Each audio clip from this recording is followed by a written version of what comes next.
And I just have not had great experiences or good luck with those bigger box brand names. I'm more of someone who really likes, especially for the short term rental space, the very boutiquey, the very hands on. Welcome to another episode of The Remote Investor. I'm Michael Albom, and today I'm joined by my co-host, Tom Schneider. And today we are going to get into short-term rentals, what you need to know, what questions should you ask, and could they be a good fit for you? All right, guys, let's get into it. We've talked about short-term rentals, kind of on and off for the past 5, 6 years. I have always been hesitant to get into it. And I want to kind of noodle on you a little bit on some questions. Just We now talking that you have, rigatoni, spaghetti? What kind of noodle? Some not angel fettuccine on me? hair. Yeah, something like that. Anyways, I want to noodle on it a little bit. I have yet to make the jump into it. I've always kind of like had concerns. You are, I don't know, Good. like plus 5 years on it. What Yeah, has changed from yeah. when you first were evaluating the opportunity to now that you have a bunch of experience? What have been your, I guess, changes of assumptions or hypothesis having been in the space for a while? Yeah, it's a really good question. And there's been a ton of changes, both in just the environment that we find ourselves in today versus when I started investing in them. And then also just in my experience, what I've learned and kind of takeaways and key learnings, if you will. So first and foremost, I would say is just the competition. Like everybody and their brother and mother and aunt and uncle seem to be in the short-term rental space now because it was so on fire for so long, especially during the pandemic. It was pretty easy money in a lot of instances. And so people would just jump in and have a fair degree of success from all of the anecdotal stories that I've heard from how many people are involved. That was during kind of a worldwide pandemic, so a very unique set of circumstances. Now things have changed. People are maybe going back to work. Maybe they're not traveling as much. They're not working from home as often. And so the short term rental space, just in the amount of heads and beds on an average night, has decreased dramatically. So that's kind of one and two things that have changed. The other thing is just regulations, local Mm. regulations in a lot of the markets that were very short-term rental friendly have soured on them quite a bit. And so where you may have been able to own and operate a short-term rental or go buy a short-term rental, there might be more restrictions around existing, even if you're an existing owner operator, there might be restrictions on new short-term rentals. And so that's changed the landscape in a pretty massive way for owner Has operators. it impacted your uh, short-term rentals? A little bit. And so what I mean by that is there are now licensing requirements for all short-term rental owners to obtain a license, which requires an inspection from the city and the fire department. Whereas a couple of years ago, that was not the case. It was kind of the Wild West. So I'm personally a fan of that requirement because I think it's going to help as selfishly as I'm saying this, it's going to help the lesser than operators kind of wash out of the market. If you're not able to keep your property up to standard and you're not going to play by the rules, then you're not going to be in the space anymore, which then leaves professional operators remaining. And so I think that as unfortunate as it is, the people that get washed out, it's going to leave the rest of us in a better position. And that's also what I'm seeing. I own two short-term rentals out in Lisbon, Portugal. Seeing that happen on a pretty massive scale there as well. So they've changed the taxes that short-term rental owners pay fairly significantly, and so they've changed a bunch of the rules and regulations and financial incentives and financial requirements for short-term rental operators. And so there are people that got in at the wrong time that I think are going to get washed out by that. And those of us who are remaining are, I think, gonna come out the other side stronger. Is it similar type regulations in, I think you're the Smoky Mountains? Is that right? Is that the Yep. still Yeah, the that's yep, that's yep. where the majority of them are. Yeah. Do you Yeah. find that a lot of the competition is using like third party professional short term, or is it a lot of like owner occupied, like, oh, I'll just, I own it. Oh yeah, I can do the work. Like I'll be the short term manager. It's a mix of both that I Yeah. found. So there are during the pandemic when short-term rental was just having a total day in the sun and everybody was getting into it. I think there are a lot of management companies that got stood up realizing that there was a need and there was some money to be made. And there are some big kind of big box brand names, I'll say national managers that have a fairly big footprint in the Smokies. I'll get their mailers all the time of like, hey, let us manage your rental and boost your revenue by 30% or whatever it is. And I just have not had great experiences or good luck with those bigger box brand names. I'm more of someone who really likes, especially for the short term rental space, the very boutiquey, the very hands on, the very client focused property managers. Um, and so, because I think I'm a believer in it's like it's all about the guest experience, I'm also a big believer in the folks that are self managing that are good at it are killing it. Like Mm. you can go see who has all 5-star reviews and 1,000 of them, and they are just knocking it out of the park. The third party management, it can just be really tough because you're a name and a number if you're an owner with them, as opposed to somebody that's managing their own rental. I don't think you're ever going to compete in the same on the same playing field as someone who's self managing locally and really knows what they're doing. Yeah. I feel like I've been burned in different areas of my life, like, looking at the big box name versus kind of actually getting to like know and understand like the operation. That's I think Yep. a good general like life lesson. On the home like maintenance, like some assumptions that I've always made that is that like short-term rentals, I feel like are more likely to get beat up just having like stayed in short-term rentals. I mean, maybe it was like more like bachelor party days, like of them getting a little bit beat up. Yeah. But how is your experience as it relates to maintenance and R&M and conditions of the home and those kind of costs, in Yeah. operating for years as an owner? Yeah. Another really good question. So it's it's a different animal in a couple senses of the word. And also there's a deer outside my window. So I'm like, animal, different animal. So Doe. Yeah. Yeah. yeah, different dough. So Yeah. for one, there's the physical property itself, right? All of the things that are the same in a long-term rental. And I have found that the condition of the property is actually better maintained in a short-term rental than with a long-term rental because I've got folks going in there, a maintenance team and a cleaning team after every stay. And so every 2 days, every 4 days, every 7 days, someone's physically getting into the property, being able to put eyes on and addressing the issues. Versus with a long term tenant, long term rental, you might go a year or 2 years without being able to get into the property. And by that point, people are like, oh, the carpet's trashed. There's this leak that's been going on for the last 6 months. The wall's trashed, new paint throughout. Like, so I think that there's the approach of do you do touch up kind of minor repairs, which is what I would equate to the short term rental, versus major surgery is what you're going to need with your long term rental. So, just from a beat up and use perspective, I think short term rental, I would argue, is almost better.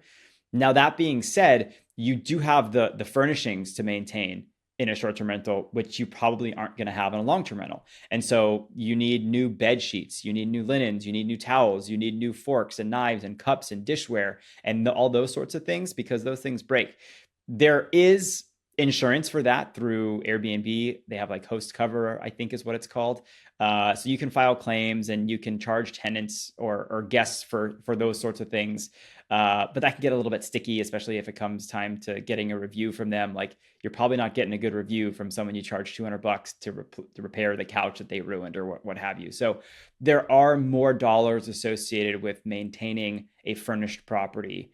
And that, of course, does get beat up because of use as compared to a long-term rental. So for sure. But grand scheme, property wise, I'm saying the property is going to be better maintained when it comes in a short-term rental setup. I like that. I heard an analogy where it's like they were describing their short-term rental as like a fire truck and that it's getting used, but it's going back to the house and getting washed up all the time. Um, Super good analogy. so with so much hands-on in that, you're doing a cleaning after every stay, there's just everything you talked about, like how would you compare the overhead of the fees versus longer term? And with that question, the actual like revenue side, monthly versus kind of the weekend. So if you could kind of speak to the financials of being, in the space, seeing actual performance. Totally. It can run the spectrum. So I've had really great experiences with short-term rentals being managed, and I've had great experience with short-term rentals operating and managing them myself. So the fees, I'd say your biggest fee is going to be a cleaning expense, just when we're looking at dollars in versus dollars out. And so some people will say, oh, the cleaning expense is a pass through. If I pay my cleaning team $100 per clean, I can charge a guest $100 per stay. And then so it kind of washes out. So yes, you can do that. But what I found is that the cleaning fees you're able to charge are going to fall a little bit short in terms of what you're going to have to pay the cleaning staff in general. So in terms of dollars in versus dollars out, we're collecting a fee for the stay and then a fee for the cleaning, and then we're paying out this fee, the fee to our cleaning staff. That tends to be bigger than the fee we're able to collect. So tends to be a net loss there in general. Then when it comes to utilities, I think this is one that I massively underestimated. I If can see anyone's that one been being one a little like under the rug that you don't necessarily think about. Yeah, because People you're use like, oh, water. I live in. Like, Yeah, we use water. yeah. Like, or I'm used to living in a house, and my utility bill is $200 a month or $250 a month, whatever it is. And so I'm going to apply that same thinking to this investment property. If anyone's been to a short term rental stay where they're a guest, like if it's hot out, they're cranking the AC down to 60, windows are open, like, or in the conversely in the wintertime, if it's cold, heats up to 80, windows are open. Like you're just not being effective because you're not paying for it. So you don't care. And so if you're not paying for it, you don't care, you're not paying attention to it, you're going to not be as concerned with it as a guest, Yeah. right? And so we just have to be prepared for that as owners of these are the type of things guests are going to do. I wish it wasn't the case, but that's the reality. And so your utilities, my utilities, I vastly underestimated. So gas and electric were big ones. Water is also a big one. So if you've got a hot tub, I'm fairly certain that the local laws and regulations are going to require you to drain that hot tub and refill it after every guest stay so that it can be adequately cleaned. Hot tubs are several hundred gallons, if not multiple thousands of gallons per fill. So just be aware of that. Now, I'm kind of in a unique situation. The only property that I've got a hot tub in, I've got a well. So I only pay for electric in that instance. So I've got my own water supply, so it's not a big deal, but it can sneak up on you. The heating and HVAC can definitely sneak up on you. Um, the other one that I think snuck up on me and caught me a little bit by surprise is insurance. And so anyone who knows me knows that I come from that world. I've got a lot of experience in the insurance space and world when it comes to owner occupants and investment property and commercial insurance. And short-term rental insurance is expensive. When you compare it side by side against a long-term rental insurance, it can double and sometimes triple. And so we just want to be prepared for that. And everybody listening, I want to encourage you to be prepared for that if you're going to get into the space, because it is not the same. Now, you asked about revenues. Revenue is also not the same. It is much more cyclical, and there's a lot more beta. There's up and down, big upside and big downside. We want to remember that we have very fixed payments when it comes to owning investment real estate. PITI is the best one. Principal, interest, taxes, insurance are kind of the four components that if you have a mortgage on the property are going to be fixed universally of whether there's someone in the property or not. Now, the variable expenses are going to be when it comes to management and the utilities, and then your miscellaneous expenses. So bigger revenues on the upside, but you also have bigger expenses. So you just have to make sure everyone's got to run their numbers on a deal by deal basis of if it makes sense or not. I came to the conclusion on a couple different properties that yes, this makes sense. On my house hack that I used to live in, I lived downstairs in a duplex. We operate a short-term rental upstairs. The difference in revenue at the end of the day, after we paid out all of the expenses for the cleaning and the consumables and all that stuff, I think it was like $400 a month, something like that. And we were managing it ourselves. We had a cleaning team that was doing all the turns, but we were managing the cleaning team. We were doing all the guest communication. And I was like, my wife was doing the vast majority of it. And we kind of looked at each other and we're like, what if we just didn't? Like, is $400 really worth all of the time, energy, effort, stress of doing this versus just convert it to a long-term furnished rental? We'll make $400 a month less, but we don't have to deal with any of this stuff. And we get rid of all the volatility of what if we don't get a booking, or what if we're on a trip and we get a booking? Because that happened to us too. We were in the middle of nowhere in our van and got a booking request. We're like, oh crap, our cleaning team isn't scheduled. So it can be a lot more headache than it's worth. And so just because it's a short-term rental just doesn't necessarily mean it's going to make more money. So a lot of word I guess, vomit. yeah, no, I'm into it. I'm into it. We're running tight on time. I guess final two questions. where there is season volatility, is there an opportunity to do like short term during the high seasons and then sort of like a midterm in the off season? So like a 6 month lease. Have you ever seen or done that type of maneuver to kind of get the Yes. best So of both we did worlds? it. Yeah, we kind of did that with this house hack that we decided to convert to a long-term furnished. We could very easily have gone midterm with that. And so I Yeah. think it's a big question of just what the demand side economics are. So if you're in a market that sees short-term demand spike in certain times of the year, but you also have fairly sustained midterm demand, I think that's really where you hit the nail on the head and can blow this thing up. We do that with our midterm rental down on the Central Coast. It's a condo. We can't short term rent it for less than 30 days. So we've done 1 month contracts and we've also done a year contract. And so having that flexibility, assuming it's going to be furnished the whole time, I think is a great way to go.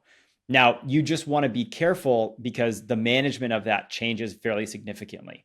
And so if you've got a short term rental manager, they're probably not going to be equipped to handle midterm rentals and vice versa. So, but if you're self managing, absolutely. If I would encourage everybody who self manages a short term rental to explore midterm rentals in their down season because it can be a great way to smooth things out and minimize your vacancy.